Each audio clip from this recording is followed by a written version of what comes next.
प्यारी की जय। कृष्ण कृष्ण भगवान कहते हैं, संबंध उसी से जुड़ता है जिसका हमसे पिछले जन्मों का कोई रिश्ता होता है, वरना दुनिया के इस भीड़ में कौन किसको समझता है।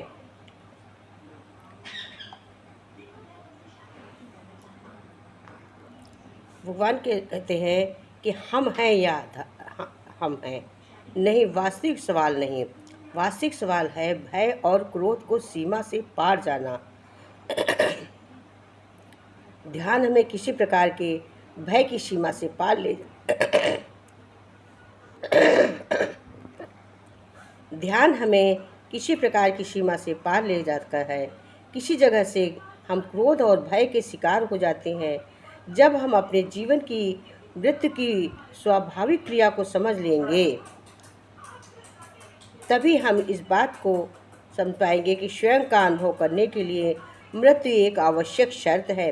हमें जीवित रहने के लिए हर क्षण में मृत्यु को खोजना होगा, तभी हम अपनी परेशानियों को अपने जेहन से बाहर निकाल पाएंगे।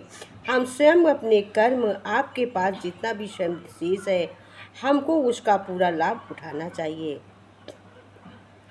हमको अपने प्रेम की ऊर्जा को बढ़ाना चाहिए ताकि आप अपने जीवन को खूबसूरती के साथ व्यतीत कर पाएँ।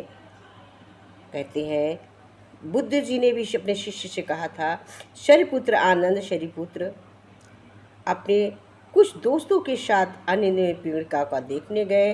वो एक व्यवसायी था और मृत्युशैया पर लेटा हुआ था। बुद्ध के शिष्यों ने उससे पूछा कि क्या तुम्हारा कष्ट कम हुआ? इस पर उस व्यवसायी ने कहा, नहीं, ये पहले से काफ़ी बढ़ने लगा। तब बुद्ध ने शिष्यों से उसे ध्यान के जरिए धर्म और बुद्ध पर अपना ध्यान एकाग्र करने के लिए कहा। कुछ क्षणों पश्चात व्यवसायी ने कहा कि अब उससे कुछ कम महसूस हो रहा है। जो कुछ समय पहले कुछ में था, अब वो मुस्करा रहा है, क्योंकि दुख से ध्यान हटाने में उसकी सहायता की गई। हमें मृत्युशैया पर लेटे व्यक्ति की सहायता करनी चाहिए ताकि उसका शरीर के प्रति आकर्षण समाप्त हो जाए। अगर उसके जिहान में किसी प्रकार की कोई प्रयत्न करना है, हमारे शरीर का स्वभाव है मृत्यु, जन्म आना जाना, किसी के कहने पर दुखी होना, अपने अस्तित्व को खोजना, ये सब उसका स्वभाव नहीं। मनुष्य को केवल उसी बात का आभास कराना चाहिए, वो जीवन और मृत्यु के चक्कर से मुक्त हो जाए। ये अभ्यास उसके लिए काफ़ी लाभदायक सिद्ध होगा। बड़ा प्यारा दृष्टांत है। कहते हैं वचन को निभाना चाहिए। एक राजा था, पुरानी बहुत बात है, वो अपने वहाँ के एक अच्छा बाजार लगाना चाहता था, लेकिन वहाँ के व्यापारी बाजार लगाने के लिए इच्छुक नहीं थे। तब राजा ने योजना बनाई कि जिसका सामान शाम तक नहीं बिकेगा, उसके सारे ज़मीन खरीद लिए जाएंगे। उसके बाद सभी व्यापारी बिक्री के लिए अपना सामान लेकर बाजार आए। शाम में एक व्यापारी आलसी था, अलक्ष्मी की मूर्ति लेकर राजा के पास आया। व्यापारी ने राजा से कहा कि अलक्ष्मी की मूर्ति को किसी ने नहीं खरीदा। आम धारणा कि मैं इससे क्रेता का घर बर्बाद हो जाएगा। चूँकि राजा ने वचन दिया था, इसलिए उन्होंने अलक्ष्मी की मूर्ति खरीदकर राजमहल में रख ली। उसी रात राजा ने देखा कि एक महिला रो रही है। जब राजा ने महिला से रोने का कारण पूछा तो उसने कहा कि आप महल में अलक्ष्मी की मूर्ति ले आए हैं, इसलिए अब हम राजमहल में नहीं रह सकते। राजा ने उत्तर दिया, चूँकि मैंने वचन दिया था, इसलिए अपना वचन निभाया है, मेरा धर्म है। पुनः राजा ने देखा कि एक व्यक्ति जो कि महिला का पति था, वो भी महल छोड़कर जा रहा था। राजा ने उससे पूछा, आप बाहर क्यों जा रहे हैं? तब उस पर व्यक्ति ने उत्तर दिया कि जब हमारी देवी लक्ष्मी इस राजमहल में नहीं रह सकती, तब हम कैसे रह सकते हैं? इस महल में नहीं रह सकते। राजा ने कहा कि वो धर्म के हाथों बंधे हुए हैं और अपना वचन नहीं तोड़ सकते हैं। कुछ देर बाद एक दूसरा व्यक्ति भी राजमहल को छोड़कर जाने लगा। राजा ने उससे भी वही प्रश्न पूछा, निकल जा सकते हो, प्रजा के प्रति मेरा वचन ही मेरा धर्म है। राजा की बात सुनकर वो दूसरा व्यक्ति महल में रुक गया। इस कहानी से हमको क्या प्रेरणा मिली? इस कहानी से हमें ये सीख मिली कि अपने धर्म की रक्षा करना हर परिस्थिति में मेरा धर्म है। रक्षा धर्म की अवश्य करनी चाहिए, इसलिए सभी को धर्म का पालन करना चाहिए। इंसान को धर्म पर रहकर चलना चाहिए। मन में धैर्य रखना चाहिए। सदैव धैर्य रखो और कार्य अवश्य पूरा होगा। लोग दूसरे के भड़कावे भड़काए में नहीं आना चाहिए। अपना वचन निभाना चाहिए। अगर कुछ कह दिया है तो अपने वचन को हम निभाएं यथाशक्ति। हमें ऐसे वचन निभाना चाहिए जैसे ठहरा हुआ पानी, ठहरा हुआ मन। बीज भी जब माटी के अंदर हम गहरे जाकर शांत बोते हैं तो वो शांत हो जाता है। जब वो पौधा बनता है, दूध में जामुन लगाकर जब बिना हलचल की अवस्था में रख जाता है तो दही जम जाती है। लेकिन मन भागकर उलझनों को सुलझा लेना चाहता है। उलझन मन की भगदड़ से उत्पन्न होने वाला विकार है और सुलझन मन के ठहराव से पैदा होती है। भागता हुआ मन समस्याओं में ले जाता है और ठहरा हुआ वह मन हमें समाधान की तरफ ले जाता है। जीवन में जो महत्वपूर्ण समस्याएं होती हैं, धीरे धीरे सोचकर ही हम उनका समाधान कर सकते हैं। स्थले थिंकिंग, स्लो थिंकिंग और उसी के हिसाब से प्लानिंग करके हम हर बड़ी समस्या का समाधान कर सकते हैं। मगर हम जल्दबाजी करते हैं, उतावलापन करते हैं, इसीलिए समस्याएं जल्दी नहीं सुलझती हैं। हमारी कोशिश मन के ठहरेपन की हो। इसलिए अध्यात्म में ध्यान, एकांत, मौन, स्वाध्याय, सत्शास्त्रों का अध्ययन, सत्संग की बात कही गई है कि मन ठहर जाए। ठहरा मन विवेक को पैदा करेगा और विवेक ही जीवन को सही मार्ग दिखाएगा। विवेक से ही हमको सही मार्ग का ज्ञान होता है, आत्मज्ञान होता है। कृष्ण भगवान कहते हैं, जैसे रोटी का स्वाद आप देखिए। पहली रोटी स्वादिष्ट रोटी माँ की ममता और वात्सल्य से भरी हुई होती है, जिससे पेट तो भर जाता है पर मन कभी नहीं भरता है। दूसरी रोटी पत्नी की होती है, जिसमें अपनापन और समर्पण भाव होता है, जिससे पेट और मन दोनों भर जाते हैं। तीसरी रोटी बहू की होती है, जिसमें सिर्फ कर्तव्य का भाव होता है, जो कुछ कुछ स्वाद भी देती है और पेट भी भर देती है और वृद्धाश्रम की परेशानियों से बचाती है। चौथी रोटी नौकरानी की होती है, जिससे ना तो इंसान का पेट भरता है, ना ही मन तृप्त होता है और न स्वाद की कोई गारंटी है। इसलिए माँ की हमेशा पूजा करो, पत्नी को सबसे अच्छा दोस्त बनाकर रखो और जियो। बहू को अपनी बेटी समझो और छोटी मोटी गलतियाँ नज़रअंदाज कर दो। बहू खुश होगी तो बेटा भी आपका ध्यान रखेगा। यदि हालात चौथी रोटी तक ले जाए तो भगवान का शुक्र करो कि उसमें हमें जिंदा रखा हुआ है। अब स्वाद पर ध्यान मत रखो, केवल जीने के लिए बहुत कम खाओ ताकि आराम से बुढ़ापा कट जाए।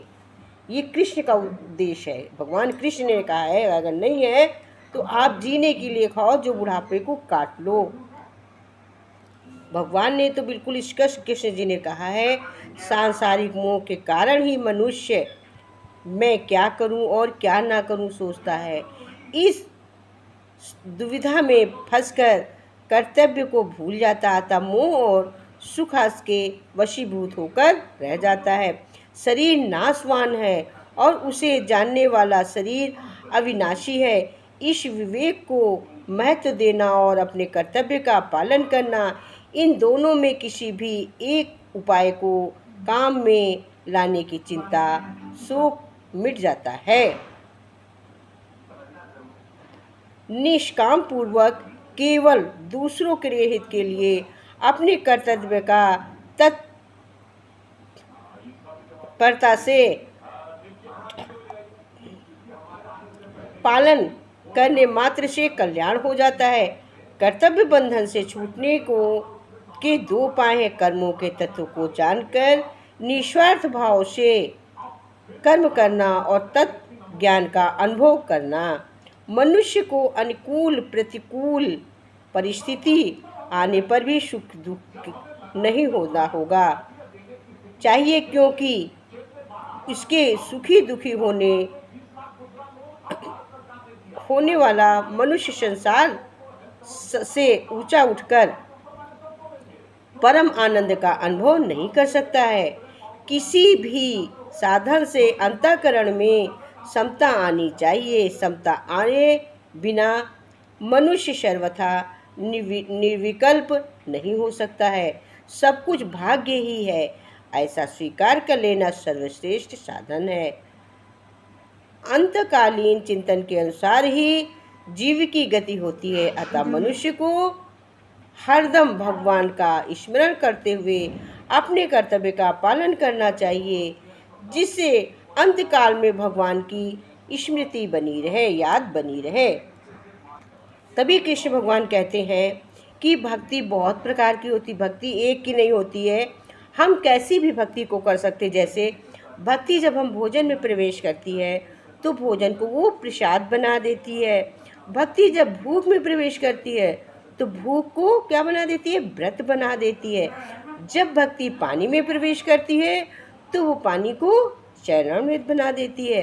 भक्ति जब सफर में प्रवेश करती है तो सफर को तीर्थ यात्रा बना देती है। जब भक्ति हमारे संगीत में प्रवेश करती है तो संगीत को कीर्तन बना देती है। जब भक्ति हमारे घर में प्रवेश करती है तो घर को मंदिर बना देती है। जब भक्ति हमारे कार्य में प्रवेश करती है तो कार्य को कर्म बना देती है। जब भक्ति हमारी क्रिया में प्रवेश करती है तो क्रिया को सेवा बना देती है। जब भक्ति हमारे व्यक्ति में प्रवेश हो जाती है तो व्यक्ति को इंसान से भगवान बना देती है। इसलिए कहते हैं भक्ति ही जीवन का श्रेय है। भक्ति एक तरह से नहीं है, भोजन करा के, तीर्थ यात्रा करके, किसी को प्यार करके, किसी की जीवन यापन की आवश्यकताओं की पूर्ति करवा के, किसी को भोजन करा के, किसी की सेवा करके, कोई अच्छा कर्म करके, कीर्तन सुना के किसी तरह से भी भक्ति प्राप्त की जा सकती है। परंतु भक्ति करते समय कभी ये नहीं सोचना चाहिए कि भक्ति का वास्तविक समय क्या है। भक्ति का कोई समय नहीं होता है, कोई उम्र नहीं होती है, कोई टाइम नहीं होता है। ये शरीर में जो हम गिनती गिनते कि हम 30 के हो गए, ये तो एक गिनती काउंट मात्र है। हमारा शरीर जब तक काम करता तब तक हम बूढ़े नहीं होते हैं, हम जवान हैं, हम शक्तिमान हैं। हमको भगवान ने जब बनाया है तो शक्तिशाली, जब तक हमारा शरीर चलता है तब तक हम अपने को वृद्ध नहीं कहते हैं। हम वृद्ध क्यों, हमारी मन थोड़ी वृद्ध होता है, कभी मन वृद्ध नहीं होता है। हमारा ये जीवन रूपी रथ जो है, शरीर जो है, ये वृद्ध होता है, ये शून्य होता है। हम तो अजर, हमारी आत्मा तो ऐसे ही बनी रहती, तो मन से बूढ़े कब होते हैं। तो हमारी भक्ति का भी कोई टाइम नहीं है। कहते हैं 2 बहनें चक्की पर गेहूँ पीस रही थी। पीसते पीसते एक बहन गेहूँ के दाने भी खा रही थी, दूसरी बहन उसको बीच से समझा रही थी, देख अभी मत खा, जाकर आराम से बैठकर चुपड़ कर पूड़ी बनाकर खाएंगे। लेकिन फिर भी दूसरी बहन खा रही थी, पीस रही थी। कुछ देर बाद गेहूँ पीस कर कनस्तर में डालकर दोनों घर की तरफ चल दी। अचानक रास्ते में कीचड़ में गिरने से सारा आटा कनस्तर का बेकार हो गया। कबीर जी ये सब देख रहे थे। उन्होंने कहा, आटो पाचियो कीच में कछु न आयु हाथ, पीसत पीसत चाबियो सो ही निभायो साथ। कबीरदास जी ने कहा बड़ी प्यार कि देखो, कीचड़ में चला गया आटा, कोई काम नहीं आया, और जो पीसते पीसते खा लिया वही सार्थक हुआ, वही साथ निभा रहा है, वो पेट में पड़ गया। इसलिए इसी तरह से कहते हैं से जीवन में ही अपनी प्रीति परमात्मा से लगाए रखनी चाहिए, ना कि अच्छा समय आने का इंतज़ार करना चाहिए। इसलिए बैठते उठते सोते जागते दुनिया के काम करते दिल उस मालिक परमात्मा में लगाए रखना चाहिए। हमारे भक्ति का कोई टाइम नहीं होता, हम कभी भी पूजा कर सकते, कभी भी कुछ कर सकते, और भक्ति हम किसी तरह से भी कर सकते हैं। भक्ति करने का कोई एक विषय नहीं है, एक तरह नहीं है। अभी हमने यही बोला, भक्ति का कोई टाइम नहीं है, भक्ति हम कभी भी कर सकते हैं, जब कर सकते हैं।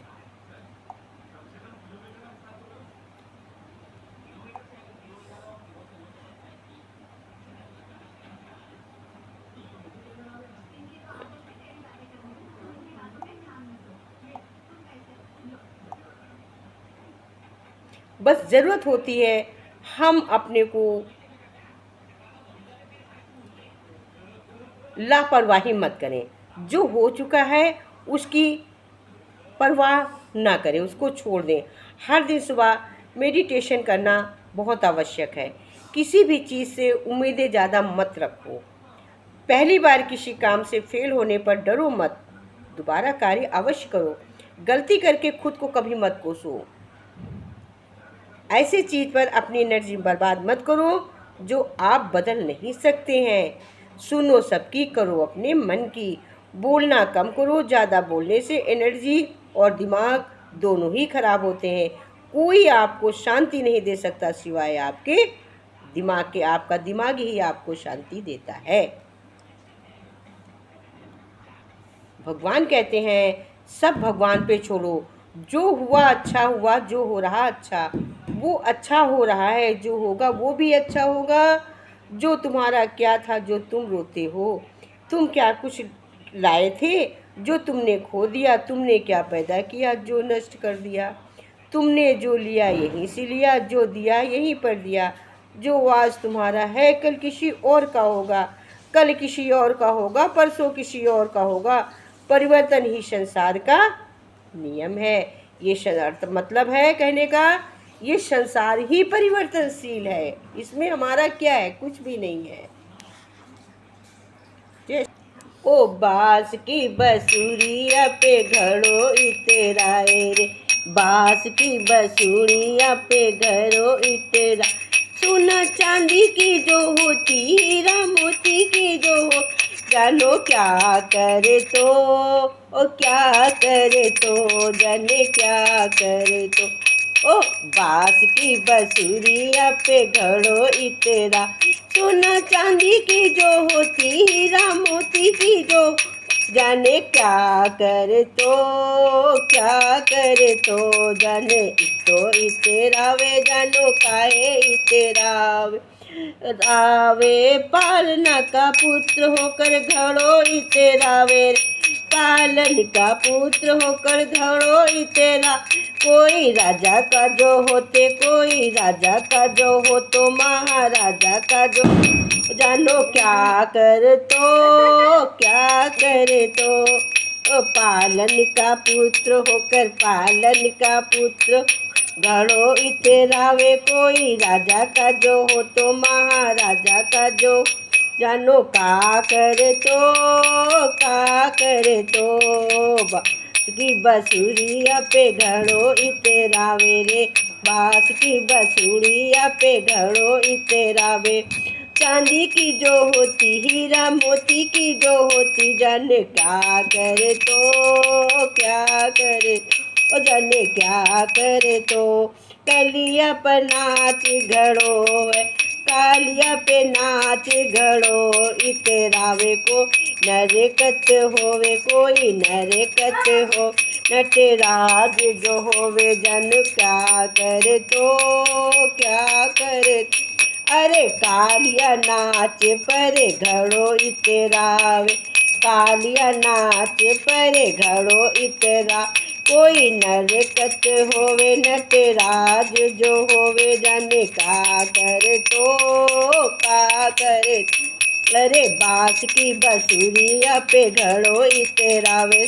चांदी की जो होती, हीरा मोती की जो होती, जाने का करे तो, का करे ओ, जाने का करे तो। ओ श्याम सूरतिया पे घड़ो इतरावे, श्याम सूरतिया पे घड़ो इतरा। राधा रानी जैसो हो तो, मेरी राधा जैसो हो।